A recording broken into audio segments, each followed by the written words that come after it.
Let's pray together. Prions ensemble. Oh, loving Father, Ô mon Père éternel, as we reflect on the marvelous gift of quand nous reflétons sur ce cadeau merveilleux que tu nous as donné, through the special work of the alors que nous passons par ces derniers jours avec les merveilleux travail que tu fais, que nos cœurs soient touchés, changed because que nos vies soient changées Holy Spirit. et que nous puissions voir ton Saint-Esprit. Maintenant que nous sommes ensemble Assembly, dans cette grande assemblée, je prie au nom du Seigneur. Amen.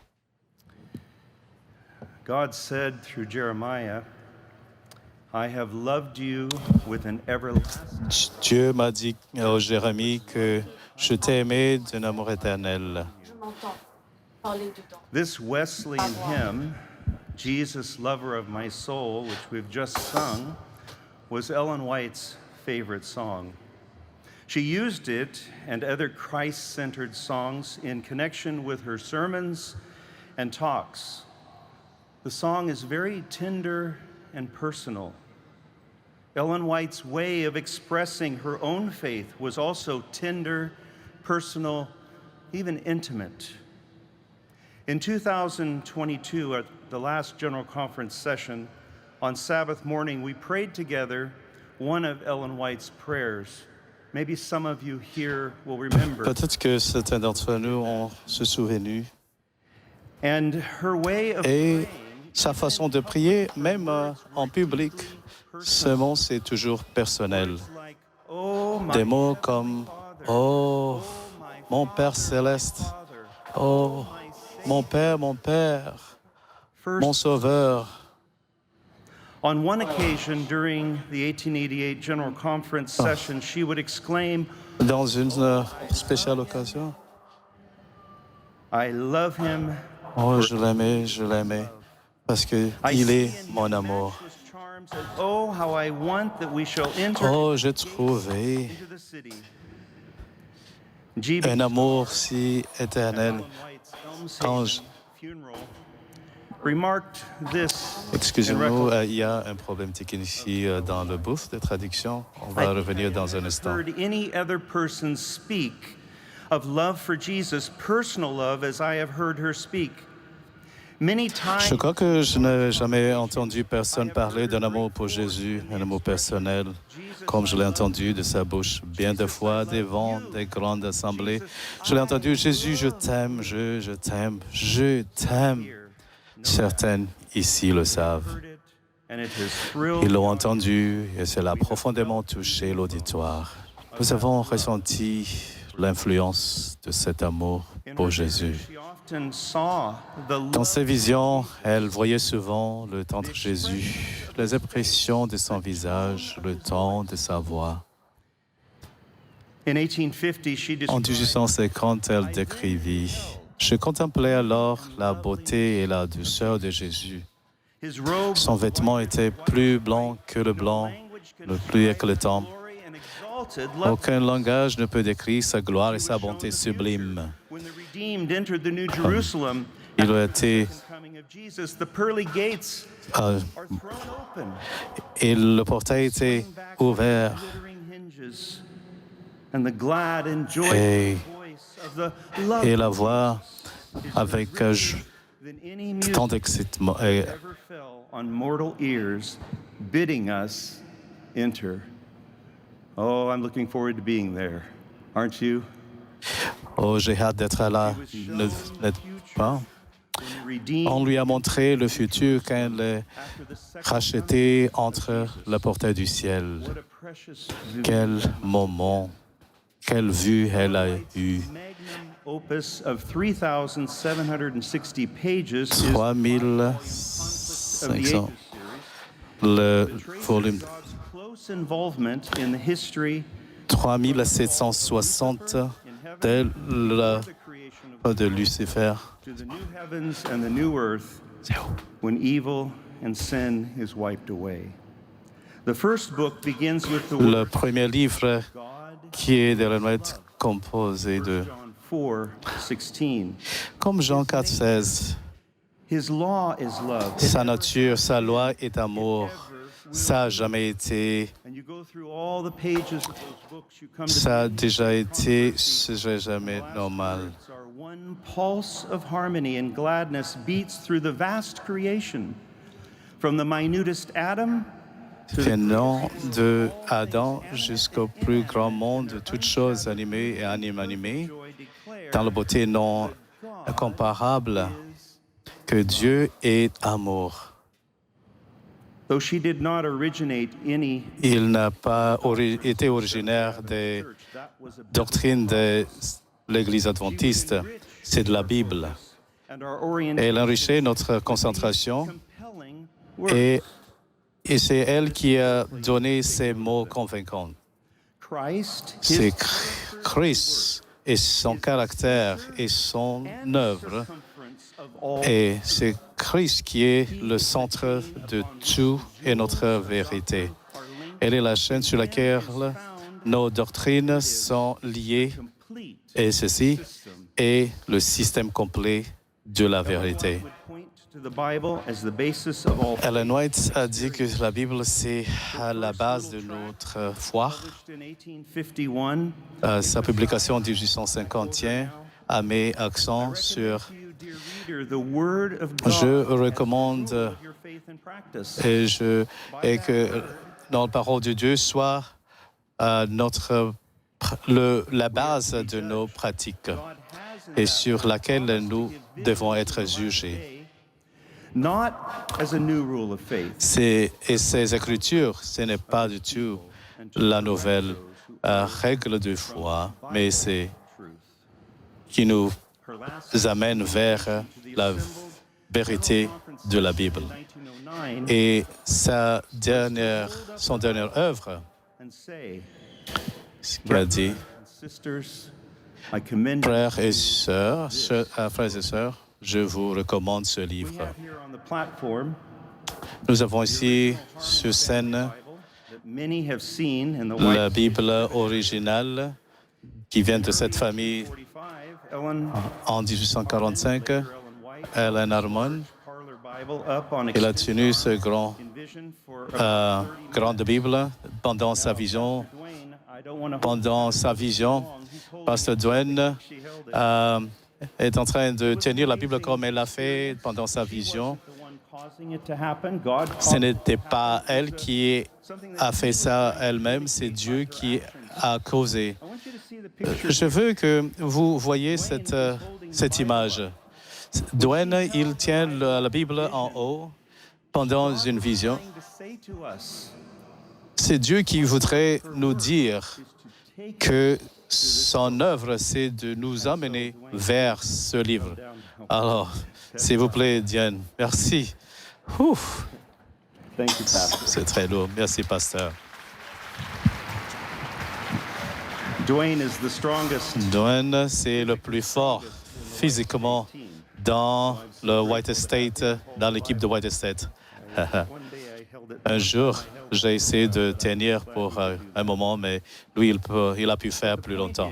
Mais le point, c'est que That Ellen White's le livre de Ellen White a été rempli des Écritures.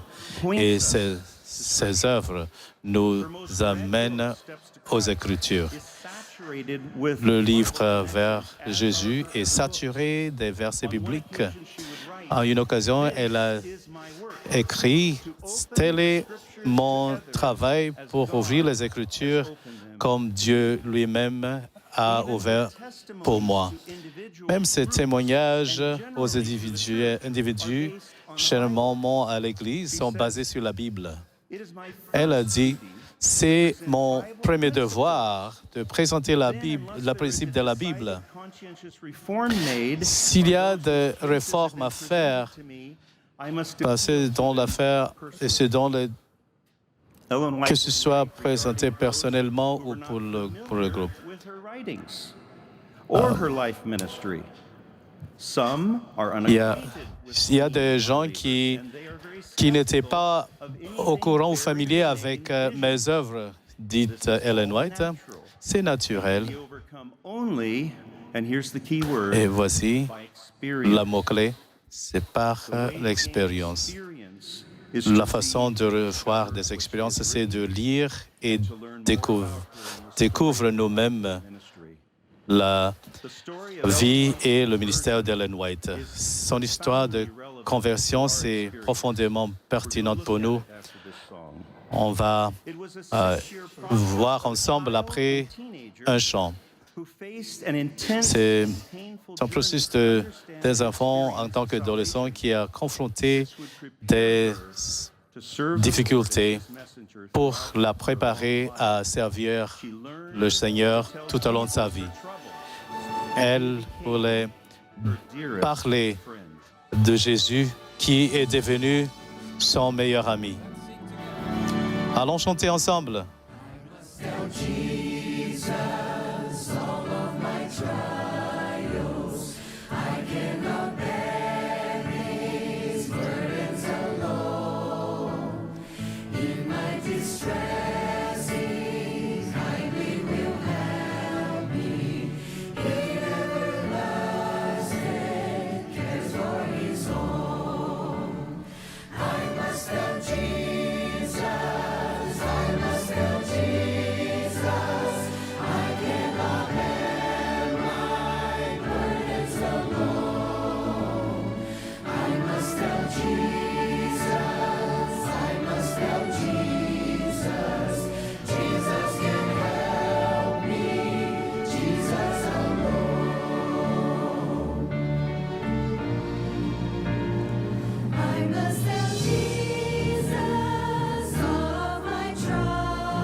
Dieu promet dans Jean chapitre 1, verset 19. Beaucoup d'entre nous connaissent ce texte, c'est tellement précieux. Si nous avons nettoyé de tout péché, le message de ce texte nous connecte à la collaboration de Ellen White. Elle est née dans une maison méthodiste et elle avait beaucoup de petites études bibliques, des réunions où elle vivait ici, dans une petite bibliothèque tout près de chez elle. Elle aimait lire les livres chrétiens, les ouvrages chrétiens. Elle portait dans une petite pièce de la bibliothèque. Il y avait même des livres dans la bibliothèque intitulés Hélène sur une petite fille. Pas elle, mais une petite fille du même nom qu'elle. Malheureusement pour Hélène Harmon, elle a développé deux idées fausses identiques sur la vie chrétienne. D'abord, elle avait une vision idéaliste de ce que cela signifiait. En étant un chrétien, les enfants et les histoires qu'elle avait lues souffrent de maladies ou de blessures, mais semblent vivre une vie sans faille, faire confiance au Seigneur et mourant avec une lueur sacrée sur le visage. Elle désespérait toujours d'être une chrétienne comme ses enfants saints. Deuxièmement, elle avait entendu des sermons sur un enfer brûlant éternellement, où des perdus où on se perdait dans l'éternité. Cela lui donnait un sentiment de peur envers Dieu et lui causait beaucoup de souffrance émotionnelle à l'âge de 9 ans. Elle a rencontré un tournant traumatique dans sa vie.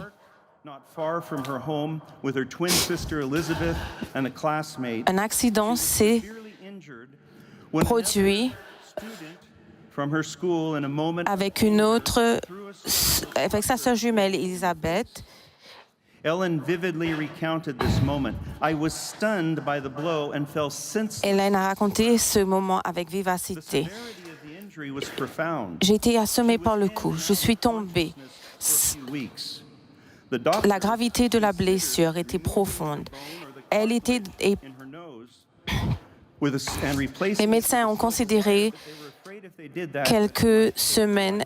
Les médecins ont envisagé de retirer l'os de cartilage de son nom. Son père, qui voyageait à l'époque où elle avait eu cette blessure, alors qu'il rentrait à la maison, il ne pouvait plus la reconnaître.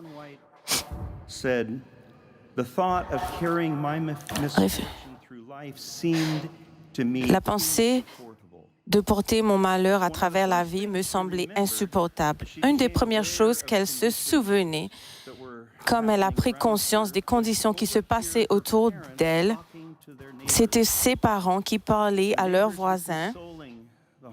Les voisins consolaient les Harmon avec ce qui s'était passé avec leur fille. Et ils ont dit, ne vous inquiétez pas, nous avons une robe d'humanité préparée pour le moment venu. Une robe funéraire prête pour le moment venu. Si vous avez 9 ans et que vos parents sont en train de parler aux voisins de votre robe funèbre, elle se rappelle qu'elle avait simplement donné son cœur à Jésus et qu'elle avait trouvé la paix. Elle décrit, « J'ai aimé tout le monde et j'ai senti le désir de demander pardon à tous mes péchés, comme je l'ai fait. » Mais elle n'est pas morte. Elle devait faire face à ces circonstances. Comme sa santé s'est améliorée, elle est retournée à l'école. Elle avait un niveau élevé, un niveau supérieur à l'écriture, à l'arithmétique et de la géométrie et aussi de la géographie.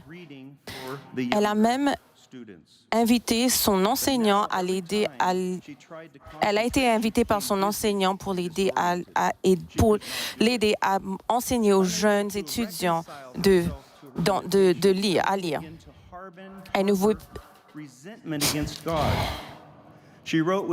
Elle commence à avoir un sentiment, elle commence à ressentir un mauvais sentiment envers Dieu. Elle écrit avec une honnêteté.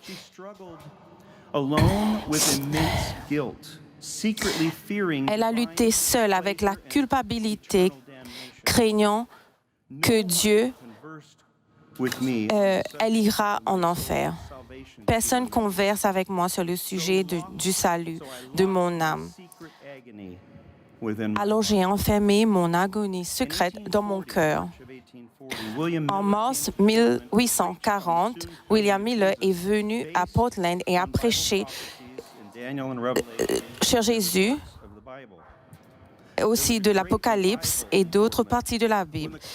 Il y avait un grand renouveau à Portland lorsque l'appel a été reçu par Hélène. Hélène et ses parents et les autres enfants et les jeunes sont venus en avant pour prier. Mais pour Hélène, cela n'a pas résolu son sens de culpabilité et du désespoir. Elle se souvient-elle. Une terrible tristesse reposait sur mon cœur. La conviction que Jésus venait bientôt l'a placée en peur. Si elle est morte, elle brûlerait pour toujours en enfer. Mais si Jésus est revenu, si Jésus était votre meilleur ami et que vous étiez couvert de sa justice,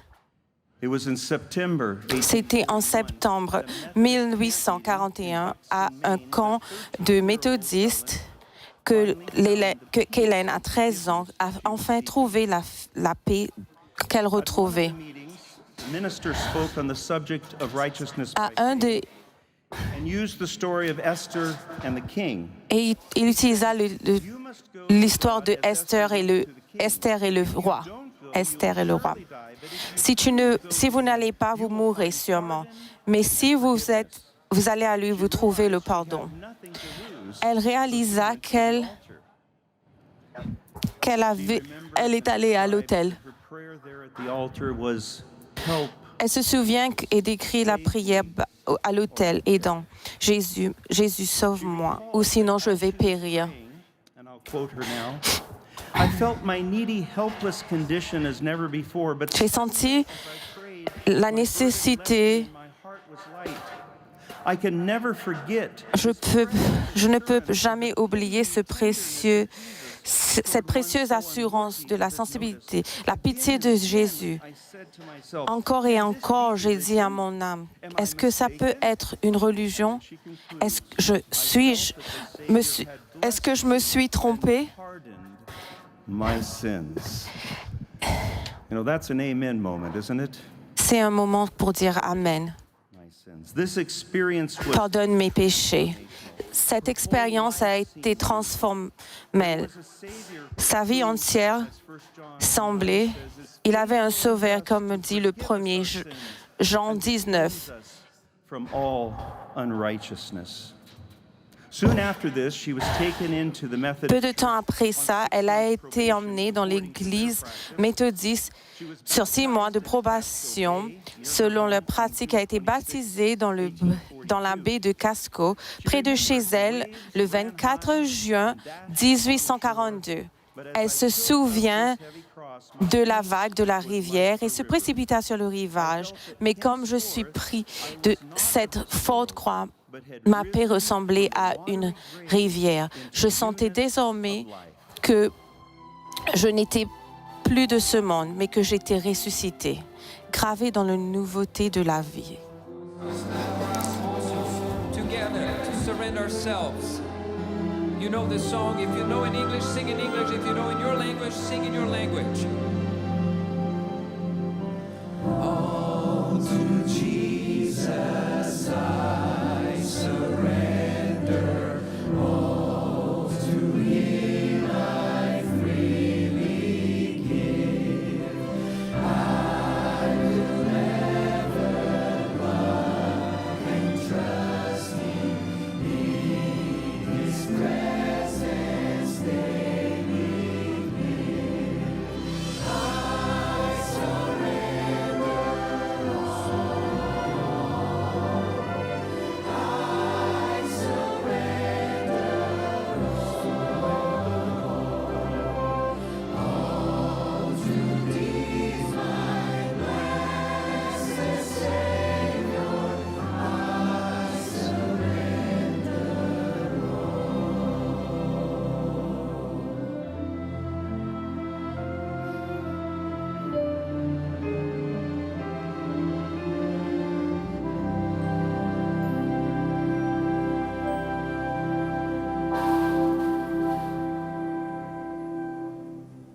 Amen. Amen.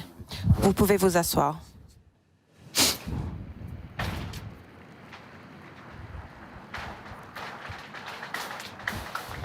In 1 John 3, verse 1, Dans Jean 1er, verset 3, nous sommes appelés à la belle réalité de faire partie de la famille de Dieu. the Father has given to us that we should be called Ainsi, quelle manière d'amour que le Père nous a donné que nous devions appeler les fils et les filles de Dieu.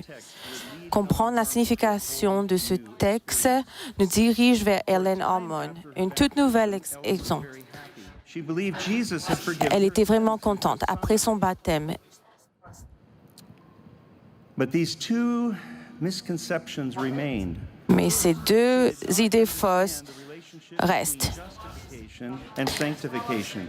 She wrote, Elle n'a jamais compris la relation entre la justification et la sanctification. Elle écrit, or understand the meaning of the terms. Elle n'arrive pas à comprendre la différence ou comprendre le sens, ni la différence, la fixation des termes et de toutes les explications des prédicateurs n'ont fait qu'augmenter ces difficultés. Je sentais que je ne pouvais revendiquer que ce qu'ils appellent justification. Dans la parole de Dieu, j'ai lu que sans sainteté, aucun homme ne verra Dieu. Il faut ensuite atteindre un niveau plus élevé que je dois atteindre avant que je puisse être sur la vie éternelle. J'ai étudié sur le sujet continu car je crois que le Christ devait bientôt revenir et je croyais je ne me trouve pas préparée à le rencontrer. Deuxièmement, elle se demandait toujours comment un Dieu aimant pouvait brûler le centre en enfer éternel. Bien que Jésus fût son sauveur, elle considérait le Père, comme elle le disait, comme un tyran qui se réjouissait des agonies des condamnés. Le sentiment d'échec d'Hélène a mené une vie sainte de confiance en Dieu, l'a emmenée à douter à nouveau de son salut et de sombrer dans un état de découragement et de profonde dépression. Je pourrais mentionner cela à plusieurs reprises. Lorsqu'elle s'exprimait en public, elle revenait sur cette période en disant qu'elle ne connaissait pas Jésus à l'époque. Elle était tellement timide et introvertie, et même sa mère, elle ne pouvait pas partager ces choses-là avec elle. Premièrement, elle a eu 2 rêves. Elle ne l'a pas vu ça comme une prophétie, mais ils sont venus de Dieu comme une aide personnelle. Ceci arrive parfois quelque temps après son baptême, en 1843. Elle a vu un vaste temple soutenu par un immense pilier et il était attaché. Elle avait vu des gens qui avaient confessé leurs péchés à l'agneau et ils paraissaient heureux. Hélène fit lentement le tour de l'autel pour faire face à l'agneau, mais elle hésita à s'approcher de lui. Soudain, une trompette sonnait et le bâtiment se secoua et une affreuse luminosité illumina l'endroit. Ensuite, il y avait une obscurité intense. Tous les gens heureux avaient disparu et elle se retrouva seule.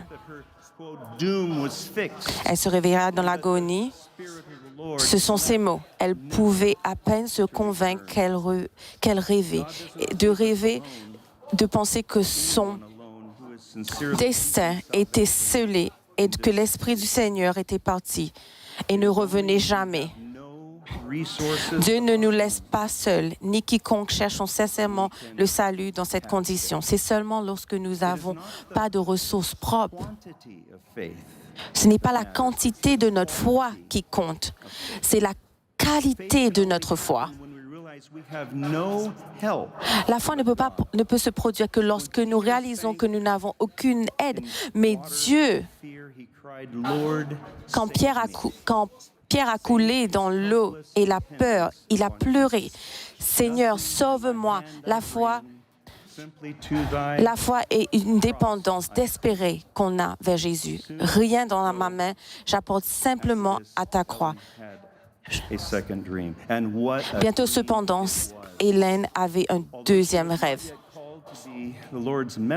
Alors qu'elle n'était pas encore appelée pour être la messagère du Seigneur, ça devient plus tard. Nous entendons parler d'elle. C'est devenu une expérience personnelle très marquante pour elle. C'était une si grande bénédiction. Elle était assise dans un ruisseau. Oh, yes, yes. Oh, please, I want to see Jesus. Oh, s'il te plaît, je veux voir Jésus. Elle est entrée dans la salle, la chambre. Elle l'a vu. Et ça, c'était ses mots. Et il n'y avait As his gaze rested upon me, I knew at once that he was acquainted Comme with son regard se reposait sur moi, je connaissais immédiatement qu'il me reconnaissait. Toutes mes circonstances de ma vie et toutes mes pensées et mes sentiments intérieurs. J'ai essayé de me protéger de son regard. Je me sentais incapable de supporter ses yeux me with a smile. perçants, mais écoutant cela. Mais il a attiré près de moi un sourire et posa sa main sur ma tête. Et il dit, ne crains rien. She was so sinful. Comment Jésus pourrait-il me sourire? Elle était si pécheresse. Mais il lui sourit. Il est venu à elle. Il a mis sa main sur elle. Fear not, don't be afraid. Il lui dit, n'aie pas peur, n'aie pas peur, n'aie pas crainte, n'aie pas peur.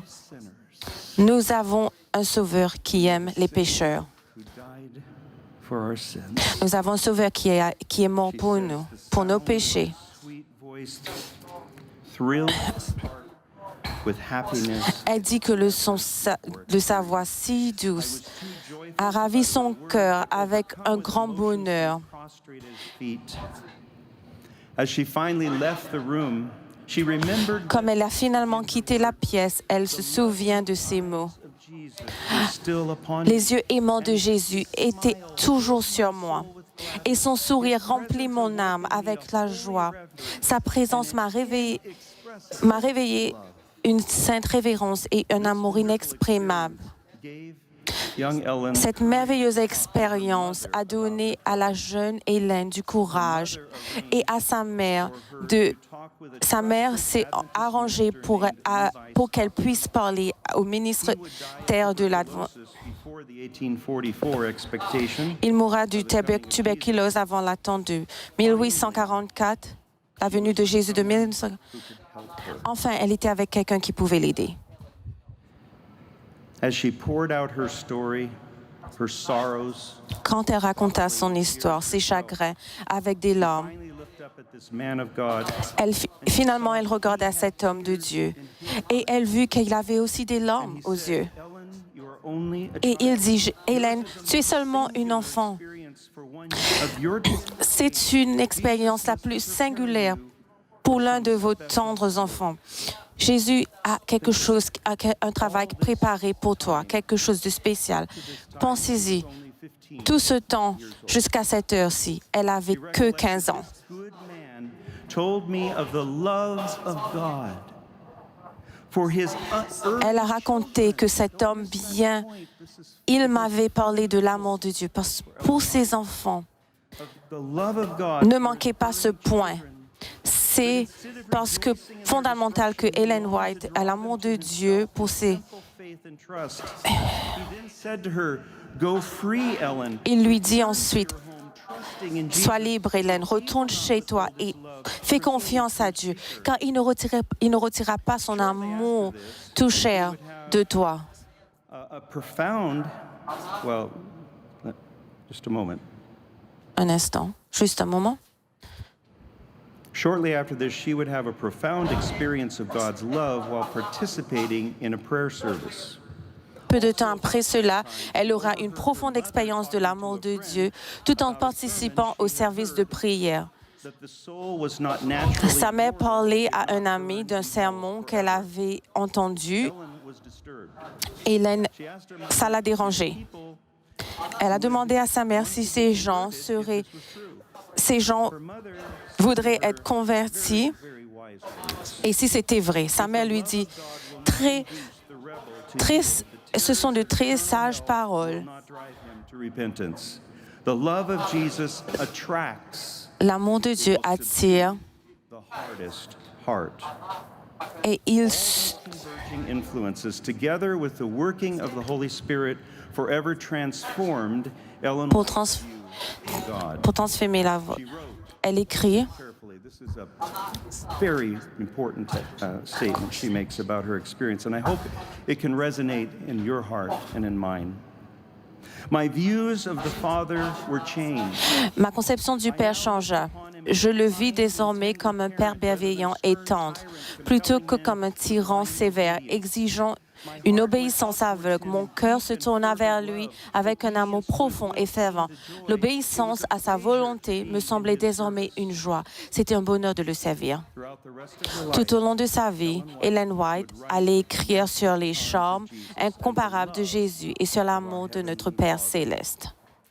Lorsqu'on le considère comme un parent aimant, notre manière de penser change complètement. Car Dieu a tant aimé le monde qu'il a donné. Lors de son dernier entretien qu'Ellen White a eu avec les deux secrétaires en 1914, elle déclara « Je sens des larmes couler sur mes joues lorsque je pense à ce que le Seigneur pour ses enfants et lorsque je contemple sa bonté, sa miséricorde et sa tendre compassion. » Elle pouvait désormais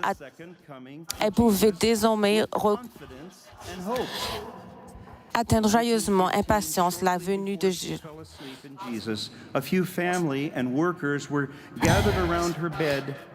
En 1915, peu après syndrome, deux membres de sa famille des collaborateurs se rassemblaient autour de son lit et chantèrent le cantique « Nous irons dans le beau pays ». Elle était lucide et les lèvres bougeaient faiblement alors qu'elle chantait de tout son cœur ce cantique d'espérance.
Amen.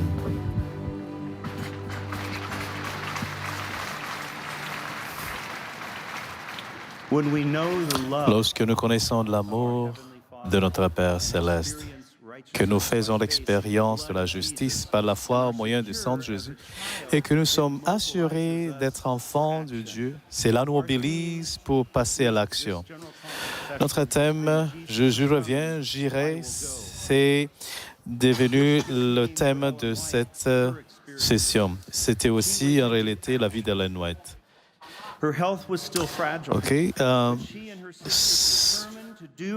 Bien que sa santé fût encore fragile, elle et ses sœurs décidèrent de faire de ce qu'elles pouvaient. Ellen White racontant qu'elle tricotait des bas, qu'elle vendait 25 centimes la paire afin de recueillir des fonds pour acheter des livres et pour brochures annonçant la bonne nouvelle du retour du prochain Jésus. Elle partagea aussi son témoignage de reprise, une fois dans la salle Beethoven à Portland et une autre fois dans la chapelle chrétienne. Le résultat fut que plusieurs donnèrent leur cœur au Seigneur et furent fortifiés par leur foi. William Miller croyait sur la base de son étude des livres de Daniel, l'Apocalypse et d'autres textes bibliques que Jésus reviendrait vers l'année 1843. Le mouvement s'accorda finalement en date de 22 octobre 1844. Dans Daniel 8,14, jusqu'à 2300 soir et matin, plus le sanctuaire sera purifié. Miller identifia 7 sanctuaires possibles dans la Bible. L'un d'eux, c'est qu'il définissait comme étant ciel. Ne suscitait selon lui aucune purification. Il manqua ainsi la compréhension que les adventistes du 7e jour chérissent encore aujourd'hui celle de l'heure finale de Jésus, notre souverain sacrificateur, dans le lieu très saint du sanctuaire céleste. Miller pensait que seuls deux éléments peuvent être purifiés, l'Église ou le peuple de Dieu par la glorification et le monde par la destruction par le feu.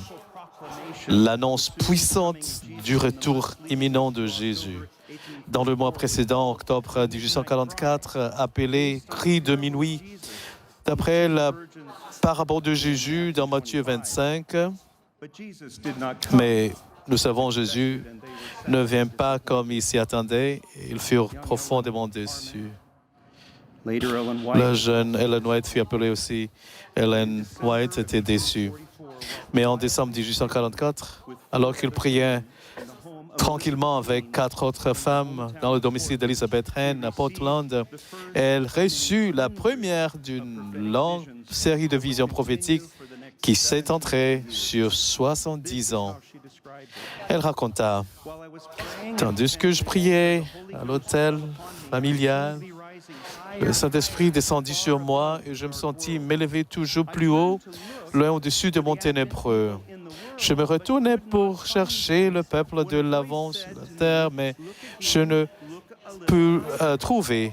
Lorsqu'une voix me dit, « Regarde de nouveau, regarde un peu plus haut. » Ce moment, je levai les yeux et vis un sentier droit et droit, élevé au-dessus du monde. Sur ce sentier, le peuple d'Adventistes marchait vers la ville située à l'extrémité du chemin. Une lumière brillante brillait derrière eux et début le sentier. Et un ange me dit, c'est le cri de minuit. C'est la lumière éclairait tout le chemin et illuminait leur pas pour qu'ils ne trébuchent pas. Ils gardaient les yeux fixés sur Jésus et le précédaient pour le guider vers la ville et ils étaient en sécurité. Ils ont leur vision coincée sur Jésus et ils étaient en sécurité. Cette vision affirma que Dieu les avait guidés dans leur expérience adventiste et qu'il les conduirait jusqu'à la Nouvelle Jérusalem. Et vit ensuite la seconde venue de Jésus, la résurrection et la glorification des rachetés. Jésus les accueillait dans la ville où ils virent l'arbre de vie et de tronc de Dieu avec le fleuve limpide de la vie. Elle décrit: nous sommes tous allés sous l'arbre et nous sommes assis pour contempler la gloire de Dieu lorsque les frères Fitchman et Stockman, qui avaient prêché l'évangile du royaume de Dieu, avaient permis de reposer dans la tombe pour les persévérer, vinrent nous demandèrent ce que nous avons vécu pendant leur sommeil. Nous avons essayé de relater nos plus grandes épreuves, mais elles paraissaient si insignifiantes comparées au poids éternel de gloire qui nous entourait, que nous pouvions exprimer. Et nous avons crié, le ciel vaut bien tout cela, alléluia. Mes amis, n'importe quel défi et problème que nous allons affronter, rien ne surpasse. Nous avons un espoir très béni.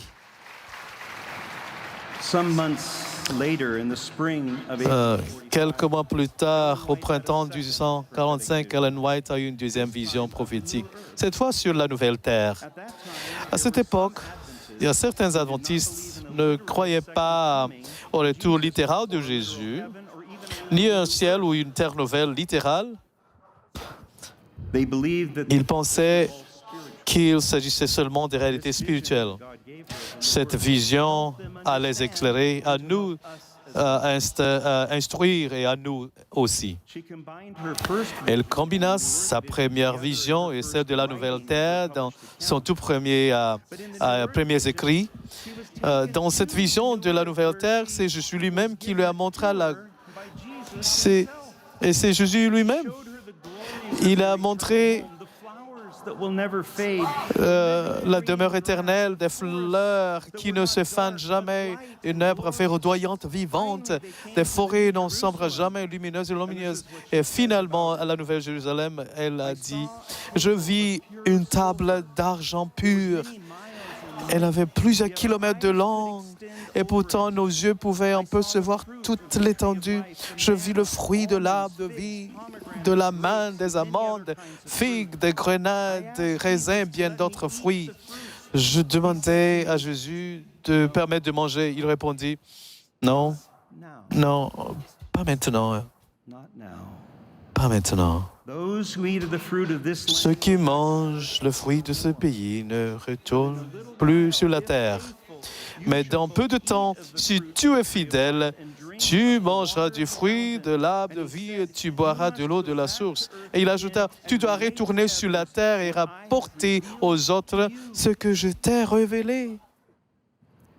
Vous savez, c'est difficile d'imaginer ce que pour une jeune Ellen White sortant de cette vision, elle a écrit. Alors un ange me descendit doucement sur ce monde obscur. Parfois, je pense que je ne peux plus rester ici. Tout ce qui est terrestre me semble si triste. Je me sens très seul ici, car j'ai vu une meilleure terre. Oh, si j'avais des ailes comme la colombe, je m'envolerais pour trouver le repos. Un jeune homme nommé William Hyde était présent lorsque Ellen Harmon eut cette seconde vision de Nouvelle Terre. Il était guéri d'une grave maladie et persévéré du fanatisme grâce à James White, Ellen Ward, et avec ceux qui ont travaillé avec eux et prié avec eux. James et Ellen se marièrent plus tard le 30 août 1846. Elle avait 16 ans à l'époque, fut profondément touchée et composa un poème et devenu un cantique intitulé « We have heard », nous avons entendu. Et ce chant a été inclus dans tous les recueils de cantiques adventistes sabbatistes depuis 1849 jusqu'à notre hymne, jusqu'à ce que le hymne d'église actuel. C'est notre premier cantique. C'est basé sur cette vision de la nouvelle terre et nouveau ciel que Dieu nous a donné. Joignez-nous de chanter « We have heard », nous avons entendu.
They say green fields are waving there that never a blight shall know.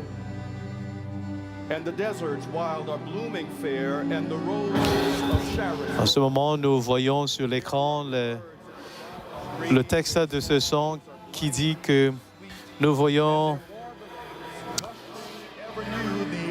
le désert devient si doux. Il y a des roses que nous avons entendues. Nous avons ceux qui ont vêtu en blanc, le grand portail de perles, les anges et les saints.